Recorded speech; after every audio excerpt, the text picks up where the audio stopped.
महाराष्ट्र में होगा खेला, उद्धव ठाकरे से मिले नाना पटोले। सोलापुर में देवेंद्र फडणवीस के साथ दिखे शरद पवार। अजीत पवार के साथ शरद पवार की गुप्त बैठक का राज भी आया सामने। महाराष्ट्र में एमबीए नेताओं के चेहरे पर तनाव दिखाई दे रहा है। महाराष्ट्र में मुलाकातों के बीच दो तस्वीरें सामने आ रही हैं जो बता रही हैं कि आखिर एमबीए नेताओं के चेहरे पर तनाव क्यों दिखाई दे रहा है। इस तनाव को अपने चेहरे पर छिपाते हुए महाराष्ट्र कांग्रेस के अध्यक्ष नाना पटोले शिवसेना के अध्यक्ष उद्धव ठाकरे से मिलने के लिए मातोश्री पहुंचे। 1 घंटे से ज्यादा समय तक ये मुलाकात चली।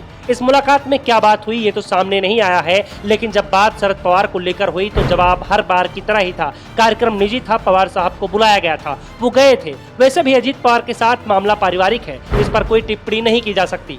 लेकिन शिवसेना, यूबीटी और कांग्रेस नेताओं के चेहरे पर चिंता दिखाई दे रही है। दरअसल ये चिंता अजीत पवार और शरद पवार के साथ हुई सीक्रेट मीटिंग को लेकर नहीं थी, बल्कि चिंता का कारण था अजीत से मुलाकात के ठीक 20 घंटे के बाद शरद पवार देवेंद्र फडणवीस के साथ मंच पर बैठे थे। सोलापुर के संगोला में गणपतराव देशमुख की प्रतिमा का अनावरण का कार्यक्रम था और एक दूसरे के राजनीतिक विरोधी दोनों नेता इस कार्यक्रम में एक साथ मंच पर पास बैठे नजर आए।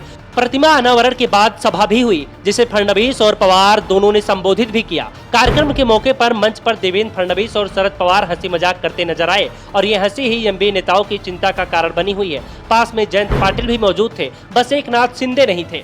उन्हें बुलाया ही नहीं गया था क्योंकि कार्यक्रम निजी था और उसमें देवेंद्र फडणवीस और शरद पवार को बुलाया गया था। दोनों पहुंचे भी और दोनों के बीच अच्छी बातचीत भी हुई। मंच पर बातचीत करते हुए दोनों के हंसने की फोटो भी वायरल हो रही है, जिसकी चिंता एमबीए गठबंधन को हो रही है। दरअसल एक तरफ तो इंडिया गठबंधन के बैठक की जिम्मेवारी इस बार एमबीए गठबंधन के ऊपर है, दूसरी तरफ गठबंधन ही कमजोर होता दिखाई दे रहा है। पहले शिवसेना टूटी, उसके 1 साल बाद एनसीपी टूटी। शिवसेना टूटी तो उद्धव ठाकरे खुद को साबित करने की कोशिश में जुटे हुए हैं। उन्होंने 1 साल में लगभग पूरे महाराष्ट्र का दौरा किया। एकनाथ शिंदे को जमकर कोसा, उन्हें गद्दार कहा। लेकिन एनसीपी टूटी तो शरद पवार ने अपने भतीजे के खिलाफ एक शब्द भी नहीं कहा। भतीजे ने जब कहा तब मुलाकात को तैयार हो गए, जहां बुलाया वहां पहुंच भी गए। घर, दफ्तर, होटल, जहां चाहा वहां अजीत पवार ने अपने चाचा से मुलाकात की। ये तो वो बैठकें थीं जिसकी खबर सबको लग गई।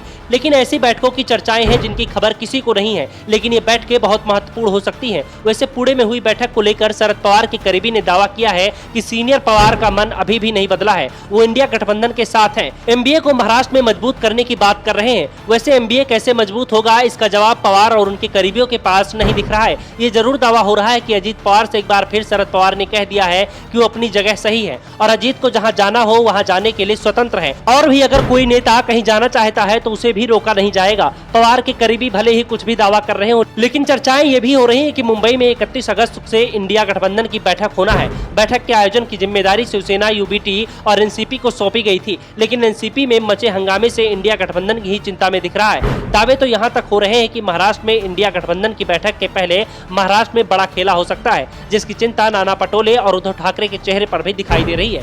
Bureau report, the Dhakad news.